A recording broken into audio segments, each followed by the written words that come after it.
can't wait. We are so excited. We are leaving for King of the Hammers tomorrow after work. I got one more day, then gonna go to work. As soon as we get home, fill this thing up with water and we will hit the road. Got the buggies all loaded up. It's pretty cold out.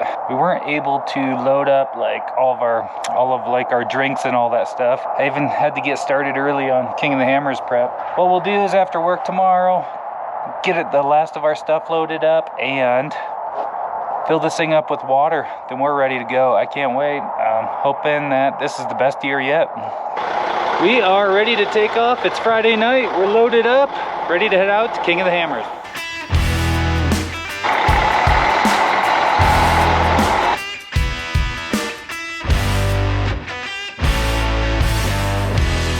Is this what you kids do while I'm driving?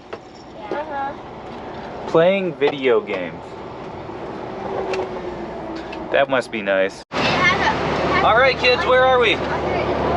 Hey, where are we? Las Vegas. Viva Las Vegas.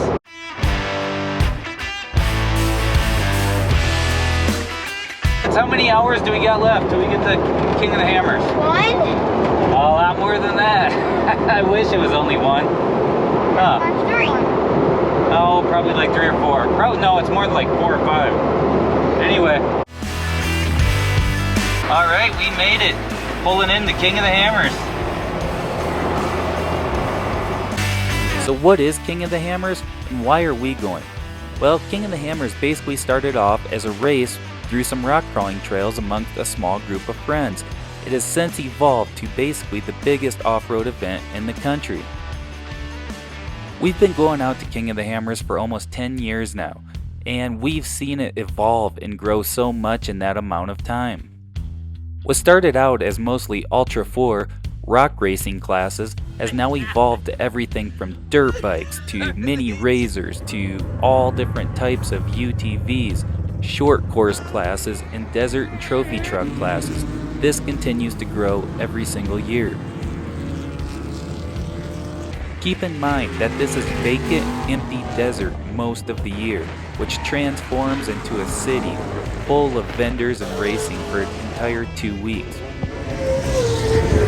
The main reason that we go there is to help support Paul Horschel and the Ultra 4 4400 class. This class is the unlimited class. Run whatever you want to build.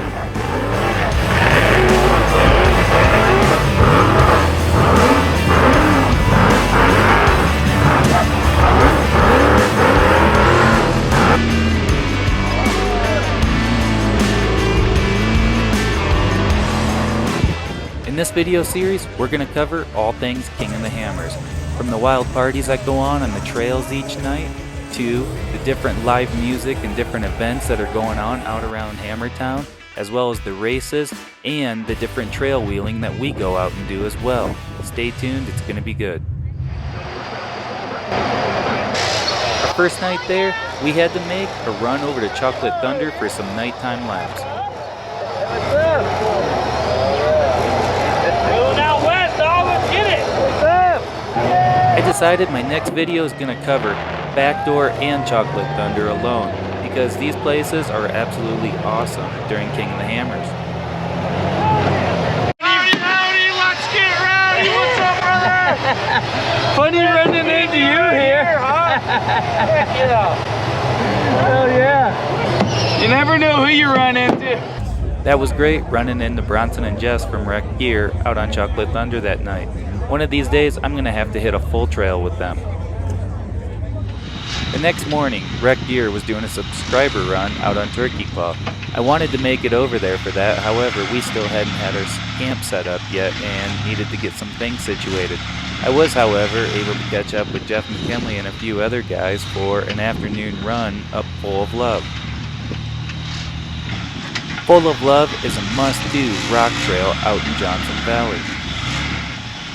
This trail has giant, round, smooth boulders all throughout the valley, all the way to the top.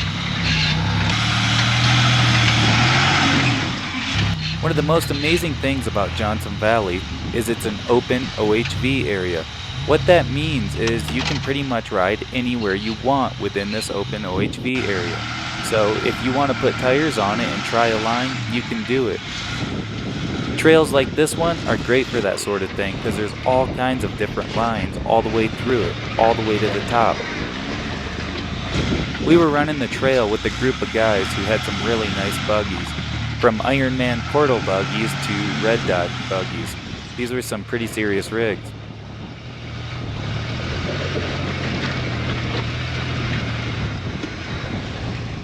This is the exit obstacle. It's a giant boulder that most people go right around. And if you take the right line, you have to use a lot of skinny pedal to get up around and fall around that rock. However, Jeff McKinley was showing us an optional line to not have to do that and to be able to crawl up and over the rock.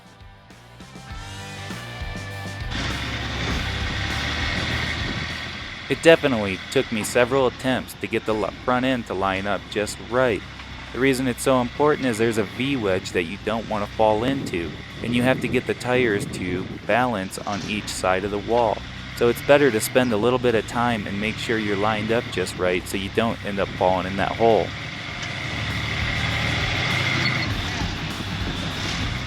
By the time you're lined up just right, it feels nearly vertical. But I just slowly stay in the throttle and the rear end starts to climb up.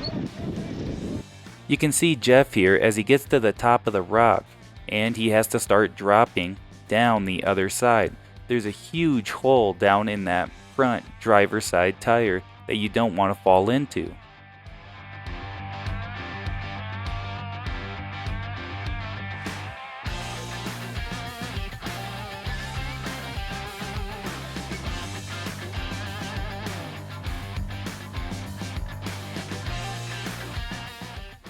Jeff ends up hitting this section just perfectly.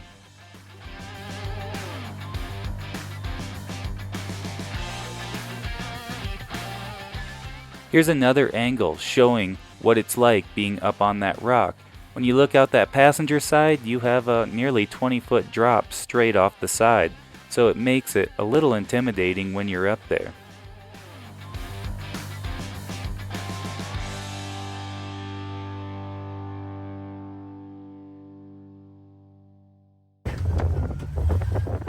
Everybody in the group did an amazing job of working through this obstacle really quickly. This is one of those ones I wouldn't even think of to attempt unless you're going with somebody who has a better eye for finding these sort of things like Jeff does. Here you can see another view from that hole that you have to drop into. And it's kind of a spooky feeling dropping that off into there, being up on the rock like it is. Here's another angle of that massive rock and the V-wedge that you have to stay up on while climbing over it. Super cool obstacle. By the time you're lined up just right, it feels nearly vertical. But I just slowly stay in the throttle and the rear end starts to climb up.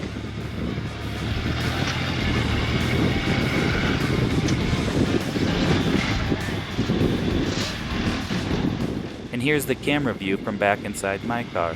Definitely a spooky feeling dropping off that huge rock with that big hole to the left side and the big drop off on the passenger side.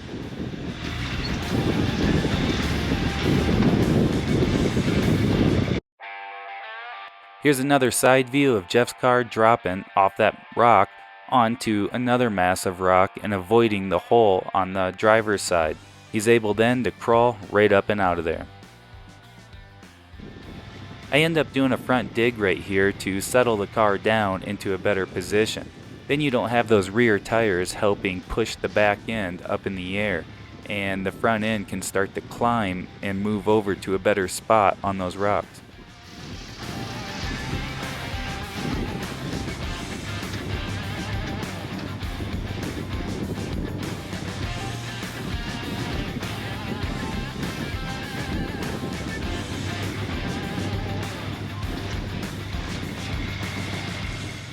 I'm able to take a similar line and crawl right up and out of that hole as well. Overall, that was a super cool obstacle, and I'm really glad that I ended up trying it. After that trail, everyone was feeling really good. We decided to go check out another trail that Jeff knew about. This trail had only been recently broke open, and only a few people had been on it that we knew about. So we decided to go check it out. And the entire canyon was a bunch of loose rock until you got to this obstacle right here. And this obstacle ended up getting the best of me. You can see right here, this is pretty much a line that everybody took. This was a huge obstacle, and you had to get your front tires in a good position and keep working that rear steer down into that hole a bit so you could get on your sidewall and push the front of the car up and out of there.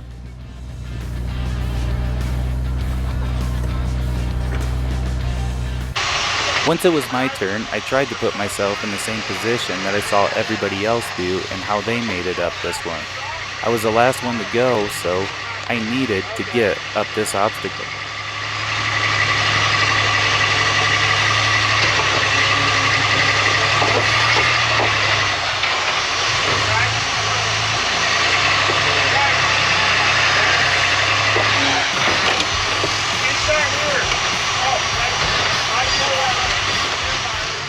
It was a very fine line of where that rear tire needed to be on the sidewall to push me up through this obstacle and tipping over. As you can see here, I get a little bit too far over and end up on my side. A couple guys come rushing over to help push me back down and get me into position.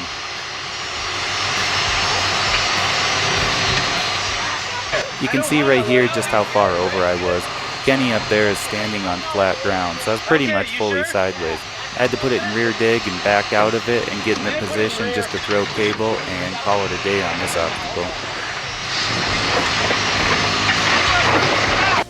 This is why you gotta remember to bring goggles to hammers.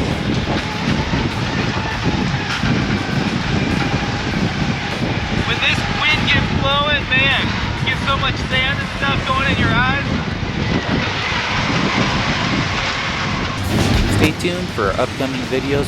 We got some great content that I'm really happy with and can't wait to share.